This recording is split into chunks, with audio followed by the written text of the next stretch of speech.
in the 80s. It was an interesting time there and all. With these bigger ranches, airstrips were pretty common on them for the absentee owners of land, visit their ranch and this and that. Well, as the drug trade got bigger in the United States there, they found out they could land planes on them and unload marijuana and different drugs on that. One of the terminologies was used was square groupers. They would kick them out of planes there, and boys were referring to them inland as square groupers as opposed to marijuana, bales of marijuana. And I guess the dollar sign was for $10,000 if you left your gate unlocked or you just were away from the ranch there on a particular day. You come into $10,000 on that.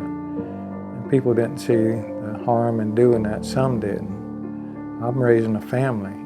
I don't want drugs involved, and I've seen what drugs do to families and people, and they just destroy their lives.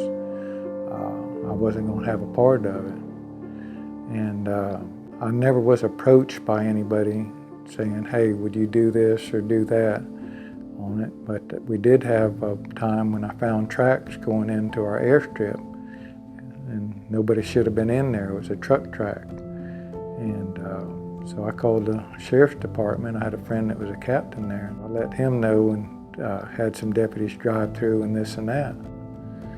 About a week later, on my answering machine, I got a call and just said, Dave, you're gonna be a dead motherfucker. That was pretty damn unnerving. I think for probably 3 months or so, I hardly got any sleep at night. I was living on the east side of the ranch down there, and at night there, I parked one truck perpendicular to the house and one alongside like that. Figured if I did get a threat on that, at least I had a barricade I could get to that front door. I had a bad dog that I kept chained. He was so bad, he didn't even like himself. I bought a high-powered rifle, a 30-06, and took a shotgun and sawed the barrel off of it. My father said it aged me during that time period. I let him know what was going on, and you know, it was just a scary type deal.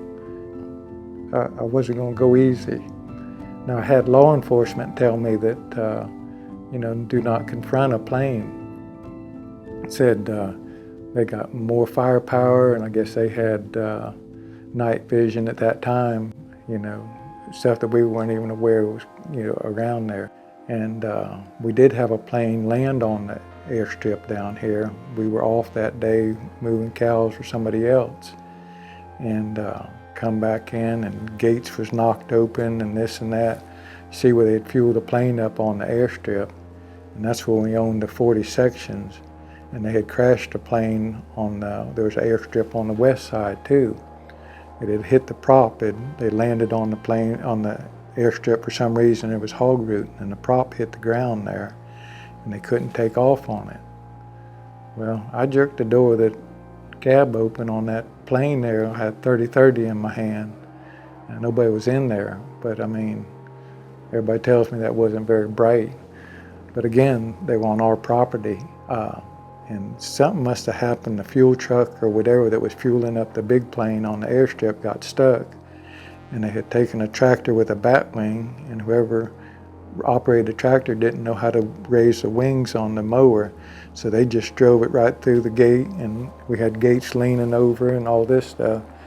And the big plane had taken off by the time we got back. And the little plane, they couldn't figure out who owned the plane. They said it had changed hands 12, 15 times, something like that. But the sheriff's department hauled it off. They figured it was a spotting plane. It flew over while they were fueling the other big plane or offloading it. I don't know if they were just fueling it or offloading it. I'm trying to remember when it was, but a guy got shot and crippled. I guess they shot him in the shoulder. It was off a Dark Hammock Road in Okeechobee County there. And confronted him and got shot. From what I heard, that, you know, at nighttime they'd do drops up there at Fort Drum, and that's where the square groupers were kicked out of the planes and They caught some boys up there, I know. So. But I mean, cowboys weren't making any money back then. And that's the only excuse they could use on it, you know. I had one guy that told me that had worked in St. Cloud, and he'd gone to prison over that. And I told him my story about getting the threat on my life. He said, Dave, those guys were amateurs. I guess the big time boys would just kill me on it. I just don't know, but I haven't ever been shot. I haven't ever had to shoot anybody or anything like that in doing security out here. But I done made that decision. If I had to, I would put a trigger. Them or me, it's them, every time.